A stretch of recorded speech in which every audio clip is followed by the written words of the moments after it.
दोस्तों आज इंटरनेट के समय में भारत काफी तेजी से डिजिटल होता जा रहा है और इसके साथ ही साथ लोगों की आदतें भी काफी तेजी से बदल रही है। पहले आपको किसी भी चीज या सामान को लेने के लिए बाजार तक जाना पड़ता था और काफी मेहनत भी करनी पड़ती थी। वहीं आज के समय में आप सामान घर बैठे ऑनलाइन वेबसाइट या एप्लीकेशन के जरिए मंगवा सकते हैं। और दोस्तों इसी तरह ही आज के समय में ऑनलाइन फूड ऑर्डर करना भी आम लोगों की जिंदगी का एक अहम हिस्सा बन चुका है, क्योंकि स्विगी, जोमेटो और उबर ईट्स की तरह ही कई सारी कंपनी ने फूड ऑर्डर करना इतना आसान बना दिया है कि आप अपने एरिया के हजारों रेस्टोरेंट में से मनचाहा फूड ऑर्डर कर सकते हैं। तो दोस्तों आज मैं बात करने जा रहा हूँ स्विगी के बारे में कि किस तरह से एक दिन बंद होने की कगार पर आते आते आज बनी है भारत की सबसे बड़ी ऑनलाइन फूड डिलीवरी कंपनी। तो दोस्तों इस सफर की शुरुआत होती है आज से 6 साल पहले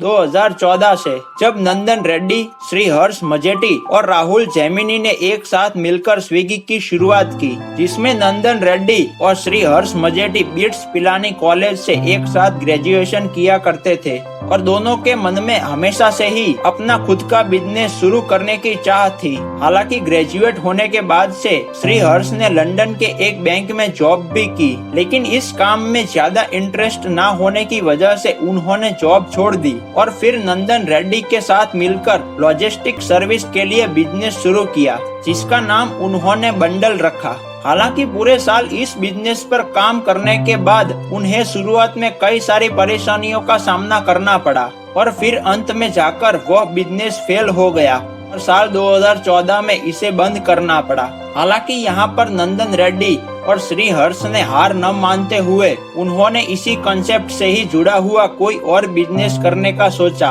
और फिर अपनी पुरानी गलतियों से सीख लेते हुए दोनों ने एक बार फिर से काफी रिसर्च किया और फूड डिलीवरी सेक्टर में कदम रखने का फैसला किया। हालांकि उस समय फूड डिलीवरी सेक्टर में फूड पांडा, टीनी आउल और ओला कैफे, यह तीनों कंपनियां भी काफी संघर्ष कर रही थी, लेकिन नंदन रेड्डी और श्री हर्ष ने हार न मानते हुए अगस्त 2014 में स्विगी कंपनी की शुरुआत की। हालांकि यहाँ पर नंदन रेड्डी और श्री हर्ष को कोडिंग से जुड़े हुए काम के लिए किसी टेक्निकल बंदे की जरूरत पड़ी और तभी उन्होंने राहुल जेमिनी को अपने टीम में शामिल कर लिया। और दोस्तों स्विगी की शुरुआत बेंगलोर के कोरमंगला नाम की जगह पर हुई थी, जहां पर पहले 6 डिलीवरी बॉय और उनके वेब पोर्टल पर कुल 25 रेस्टोरेंट ही मौजूद थे। लेकिन साल 2015 तक स्विगी के कंसेप्ट को इन्वेस्टर ने काफी पसंद किया और फिर $2 मिलियन की फंडिंग मिल गई और इसी तरह से आगे चलकर स्विगी के साथ 5000 रेस्टोरेंट और जुड़ गए,